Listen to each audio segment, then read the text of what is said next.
झारखंड विधानसभा में अगुआ बजट पेश कर दिया गया और टाइगर जयराम महतो ने तो माहौल बना दिया।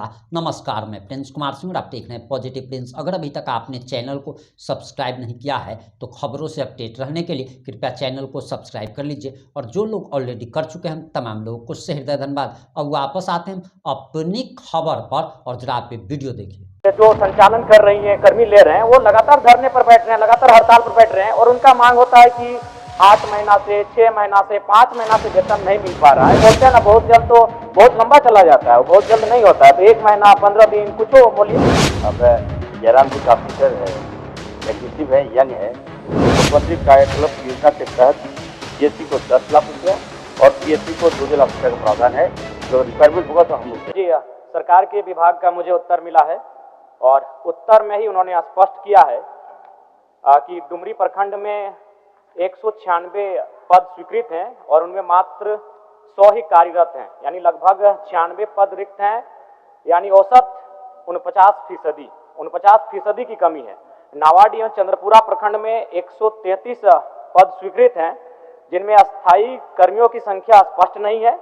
एनएचएम एवं आउटसोर्सिंग के भरोसे व्यवस्था है, यानी कह सकते हैं अध्यक्ष महोदय कि आधे से ज्यादा पद रिक्त हैं। और चूंकि ये स्वास्थ्य से संबंधित विभाग है, स्वास्थ्य विभाग ही है, और ऐसे में क्या होगा कि मरीजों का समय इलाज नहीं हो पाएगा, रेफरल की संख्या बढ़ेगी और डॉक्टरों का भी अभाव होता है। अतः मैं माननीय मंत्री महोदय को इस खंड में मेरा पूरक प्रश्न होगा कि जो पद रिक्त हैं उनकी भरपाई कब तक करेंगे? माननीय मंत्री जी।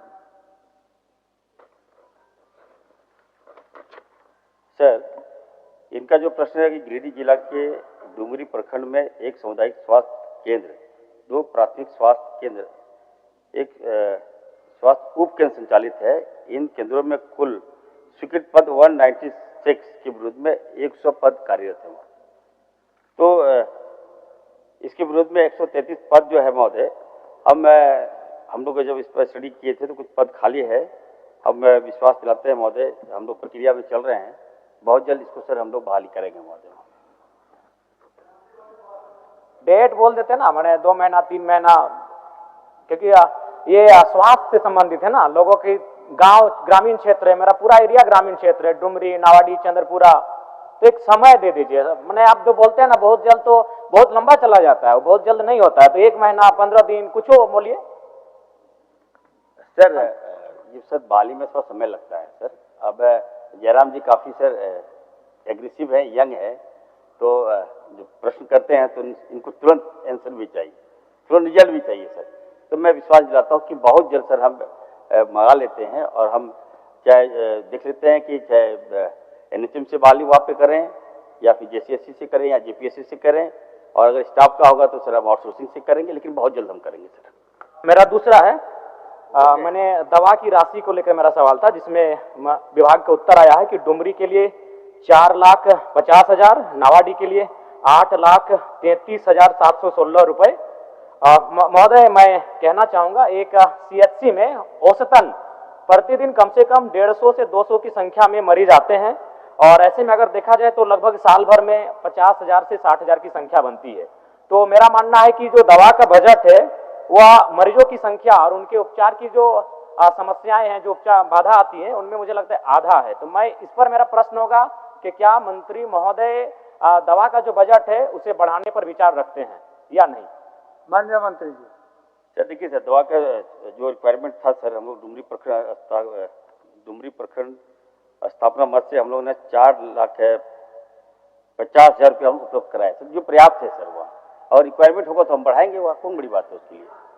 मैं स्वयं विजिट करता हूं। एक और बात बता दें आपको सर कि अगर जरूरत पड़ेगा सर तो हम लोग सर मुख्यमंत्री कार्यकल्प योजना के तहत सीएससी को 10 लाख रुपया और पीएससी को 2 लाख रुपया का प्रावधान है।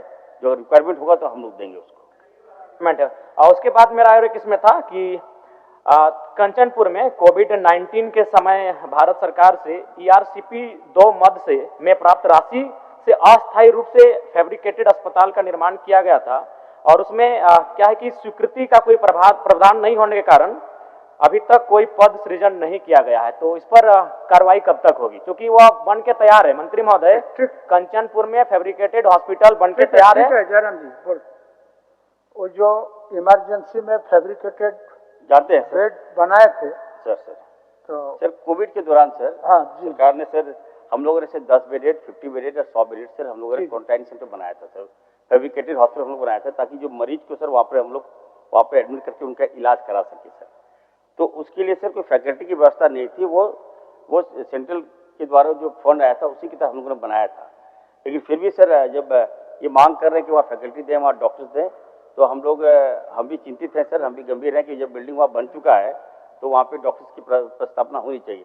तो सर हम सदन के आपके माध्यम से माननीय विधायक जी कोशिश करते हैं कि इस हॉस्पिटल को चलाने का हम लोग निर्णय ले रहे हैं बहुत जल्द सर। आने वाले दिनों में हॉस्पिटल चलेगा वापस। महत्वपूर्ण सवाल है, चूंकि बोकारो जिले में और गिरिडीह जिला में जो आउटसोर्स के माध्यम से संचालित कर्मी है स्वास्थ्य के, वो लगातार धरने पर बैठते हैं और मंत्री महोदय से धरना पर जाकर मैं डायरेक्ट टेलीफोनिक बात भी करता हूं, ये आश्वासन भी देते हैं और फिर उनको पेमेंट हो जाता है। इसके लिए बधाई इनको। और एक काम के लिए मैं बधाई दूंगा कि मंत्री जी एक्टिव रहते हैं सर, लेकिन अगर जो अच्छा काम करते उसकी प्रशंसा होगी और जो नहीं होगा उसकी आलोचना भी होगी। यही लोकतंत्र की खूबसूरती है। इनके भाई हैं मोबिन जी, उनको ये भेजते हैं, मैं जैसे ही फोन करता हूं ये उनको अस्पताल में भेजते हैं, वहां जाकर स्वयं देखते हैं। इसके लिए मैं आपको धन्यवाद दूंगा मंत्री महोदय। लेकिन मेरा ये कहना है कि आउटसोर्सिंग एजेंसियां जिनके जो संचालन कर रही हैं, कर्मी ले रहे हैं, वो लगातार धरने पर बैठ रहे हैं, लगातार हड़ताल पर बैठ रहे हैं और उनका मांग होता है कि 8 महीना से 6 महीना से 5 महीना से वेतन नहीं मिल पा रहा है, जबकि वो सभी मध्यम वर्ग परिवार से आते हैं, उनका घर गुजर बसर उस राशि से चलता है। तो इस पर एक बढ़िया व्यवस्था करें ताकि उनको बार बार धरना हड़ताल करने की आवश्यकता ना पड़े। चलिए ठीक। सर देखिए हेल्थ विभाग में जहाँ भी जितने भी सर सुझाव लेकर के आप हाँ सर बता रहा हूँ कि आउटसोर्सिंग सर ये बात है कि आउटसोर्सिंग में दिक्कतें होती है सर। वो जिससे लोगों को रिक्वायरमेंट करते हैं सर उसके माध्यम से दबाव बनाते हैं और हमने कड़ा निर्देश दिया है जो भी आउटसोर्सिंग है और आपने जितने लोगों की बहाली की है। स्वास्थ्य जो इमरजेंसी सेवाएं हैं, इमरजेंसी में कोई बाधक बनेगा हम उसको बर्दाश्त नहीं करेंगे सर। और इस बीच कई बार फोन भी आता है, मैं उनका रिप्लाई भी करता हूँ और जो दिक्कतें होती है उसका समाधान भी करता हूँ सर। लेकिन मैं आश्वस्त करता हूँ आने वाले दिनों में जो संचालन कर रही हैं, कर्मी ले रहे हैं, वो लगातार धरने पर बैठ रहे हैं, लगातार हड़ताल पर बैठ रहे हैं और उनका मांग होता है कि 8 महीना से 6 महीना से 5 महीना से वेतन नहीं मिल पा रहा है। बोलते हैं ना बहुत जल्द, तो बहुत लंबा चला जाता है, बहुत जल्द नहीं होता है, तो 1 महीना 15 दिन कुछ हो बोलिए। अब जयराम जी काफी सर एग्रेसिव है, यंग है। मुख्यमंत्री कार्यकल्प योजना के तहत पीएससी को 10 लाख रुपया और पीएससी को 2 लाख रुपये का प्रावधान है। जो रिक्वायरमेंट होगा तो हम जी सरकार के विभाग का मुझे उत्तर मिला है और उत्तर में ही उन्होंने स्पष्ट किया है कि डुमरी प्रखंड में 196 पद स्वीकृत हैं और उनमें मात्र 100 ही कार्यरत हैं, यानी लगभग 96 पद रिक्त हैं। अब आपकी जो भी प्रतिक्रिया है कमेंट बॉक्स में लिखना ना भूलें। जुड़े रहें हमारे साथ। जय हिंद, जय भारत।